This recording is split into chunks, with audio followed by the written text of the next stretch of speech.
Can a total beginner explain what Bitcoin is? I don't know, but let's try. My name is Robbin and I recently started learning about Bitcoin. I bought my first tiny bit of Bitcoin on November 18, 2020. This video is my humble attempt to explain what Bitcoin is.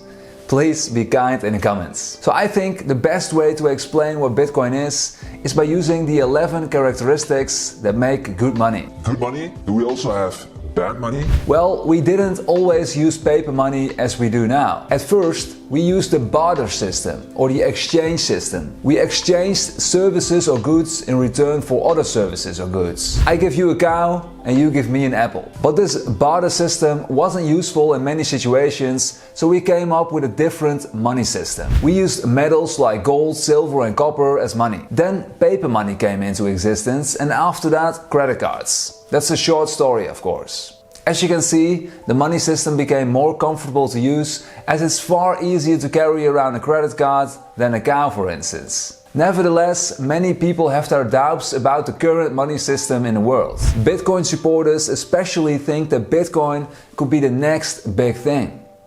One of their arguments is that the US dollar lost 96% of its value since 1913. $100 in 1913 was only worth $2.50 in 2018. Another argument is that our world's global debt is at its all-time high and still growing. And then another argument is that you don't control your own money. The governments and banks control your money, they say. There are examples that banks limited the withdrawal rate when many people try to withdraw large sums of cash. The question is this a bubble that will burst someday? And what will happen when it bursts? I see many Bitcoin supporters talk about that you need to understand what money really is to understand the true value of Bitcoin. Therefore, I will discuss the 11 characteristics of money in this video to understand how Bitcoin fits into the money system.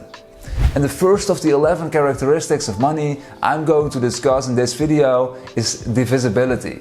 And divisibility simply means that you can divide the money into small pieces to exchange it for either a house to live in or a bag of chips. For example, back in the day, people used cattle like a cow as money. The challenge with a cow is that if I want to buy bubblegum, for instance, I cannot easily divide my living cow into smaller pieces to buy the bubblegum. I can try, but it will be messy. Therefore, people started to use gold, silver, copper and nickel as money to easily divide it into tiny pieces to buy all kinds of stuff. The same goes for the dollar or the euro or whatever other currency there is. We can buy everything with it because you can divide the dollar into pennies. Paying with your credit card is even more easier. When you buy a drink, the dollar amount it costs automatically will be subtracted from your bank balance. And looking at Bitcoin, Bitcoin already has multiple units. The smallest unit there currently is called the Satoshi. One Bitcoin is 100 million Satoshis. As of this moment, according to a Satoshi to a dollar converter, 50 Satoshis is worth 1 penny of a dollar. Then there are some other units besides the Bitcoin itself and the Satoshi. Google it if you want to know that. So looking at the first characteristic of money, Bitcoin has pretty much the same value as the dollar. It can easily be divided into tiny pieces if you want to buy a relatively cheap item. So that was the first of the 11 characteristics of money. Both paper money and Bitcoin receive a 5 out of 5-star rating from me on the characteristic divisibility. For instance, a cow will get a 1 out of 5-star rating because you can't easily divide a cow into tiny pieces. You get the point, right? So we will go over each of the 11 characteristics of good money to fully understand how Bitcoin fits into it. I'm sure when we're done with these 11 characteristics, you and I learn a lot about both our current money system and Bitcoin itself. So the second of the 11 characteristics of money is durability. And the reason why fruit isn't good money is that it isn't durable. If you buy an apple today, it will look and taste totally different 1 month from now, let alone a year or 10 years from now. The apple probably will be long gone by then. Gold, for instance, is an extremely durable product. 1 ounce of gold will look the same today as in 10 or 1,000 years from now. The same thing with the dollar. $1 on your bank account today will be the same in 1,000 years. The value of it can change, but that is not the meaning of durability. Furthermore, durability has two sides. You have the physical component and the system that makes the money product possible. How durable are the banks and the government that makes a dollar possible? It's hard to give it a rating because of all the different elements involved. If you look at the physical element of Bitcoin, it is a highly durable product. One Bitcoin today will be the same as one Bitcoin in 1,000 years, since it is a digital product. The system that holds Bitcoin together are all the computers worldwide that Bitcoin runs on, making it a highly durable product as well. If one Bitcoin computer shuts down, there are thousands, if not millions of others who keep going. And this is the part where it gets pretty technical and difficult. So these computers are also called as miners. So what do these Bitcoin miners do? And how many miners are there? So according to this website, there are more than 1 million unique individuals mining Bitcoin.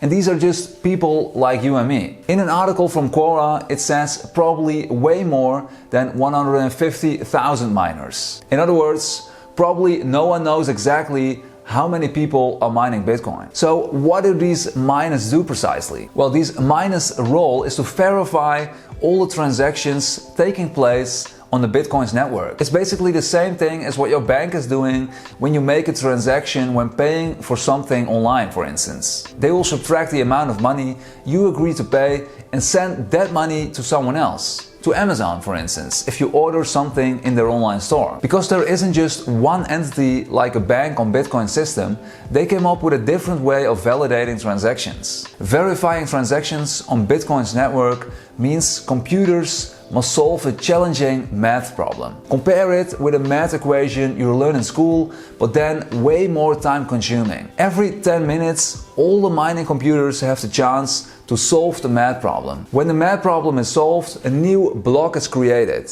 And these blocks contain 500 Bitcoin transactions on average and have other data like the previous block data. And when the new block is created, all the mining computers will immediately start trying to solve the new math problem. Again, 10 minutes later, a new block is created with new Bitcoin transactions when the math problem is solved. This process is rock solid because every new block created contains data from the previous block. There's basically no way to hack the system. So why are people spending time validating these transactions and solving this math problem? Why would one do this? At this moment, 6.25 new Bitcoin will be given to the miner who solved the math problem and generated the new block with all its Bitcoin transactions. And next to the 6.25 Bitcoin for solving the math problem, the miner also receives a transaction fee. For example, looking at this block that came into existence on December 4, 2020, it has close to 2,500 transactions and contained a little over 1,500 Bitcoins. The miner received 6.25 new Bitcoins for solving the math problem and received 0.15 Bitcoin in transaction fee. If you want, you can start mining Bitcoin too. But don't get ahead of yourself by thinking you can solve the math problem by yourself. Most people mining are joining forces, meaning you can add your computer's power to a network of other miners. This is also called mining pools. And when you join forces with others, you have a higher chance of solving the math problem any now and then to receive Bitcoin in return. I found this website to calculate your daily profit when you enter the hardware device you have on your computer. The better the quality of your hardware, the more you get paid. For instance, for me, I have the NVIDIA RTX GeForce TI. That bad boy cost me almost 1,400 euros in 2019. Because this is a pretty high-end graphic card, it has lots of computing power. It can solve these Bitcoin mining math problems much faster than a graphic card with less quality. And here is where the big challenge comes into play. I can leave my computer on 24 hours per day, 7 days per week to mine Bitcoin, but it means my graphic card will be working 100% of the time. In other words, I have a higher electricity bill than usual. For me, I pay around 20 euro cents per kilowatt hour. If I let my PC mine Bitcoin 24 hours per day, it'll cost me, according to this software, €1.06. And my total profit will be this number you see here in Bitcoin. If you convert that to euros, that is €1.31 per day.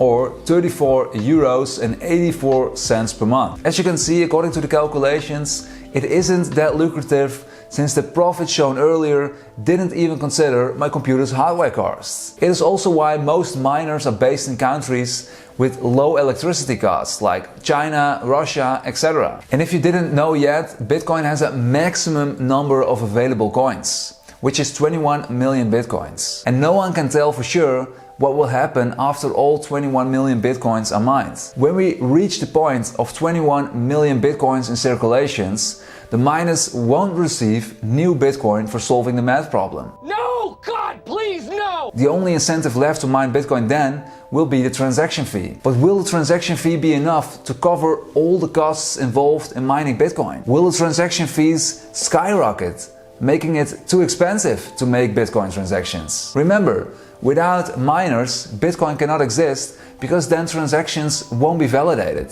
In other words, you can't send or receive money. Furthermore, Bitcoin's system is not the only concern regarding the durability of Bitcoin. What about the electricity bill?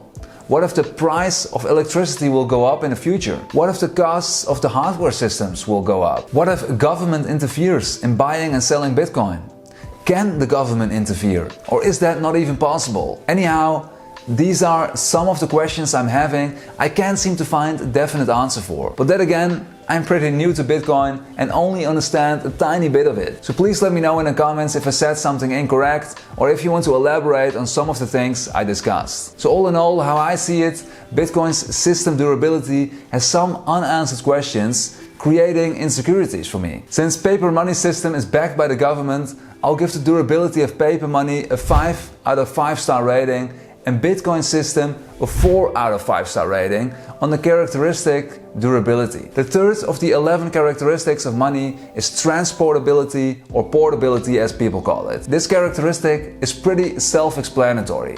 It basically means how easy can you transport the money. A dollar bill or a $100 bill, for instance, is very easy to transport. Furthermore, you also have credit cards that can hold your complete bank balance. It's something else with gold, for instance. If you want to transport $100 million worth of gold, it will be more challenging than when you just have $100 million on your bank account, since gold becomes more heavier when you have more of it. The same thing with Bitcoin. Very easy to transport since your Bitcoin balance lives in a digital world. I'll give both Bitcoin and paper money a 5 out of 5-star rating on a characteristic transportability or portability. Then we have the fourth characteristic, which is non-counterfeitability. So I will discuss the meaning of this fourth characteristic in part 2 of this video series, where a total beginner, me, tries to explain what Bitcoin is. Suppose you watch this video in the future, in that case there's probably a link to part 2 of this video series in the description below.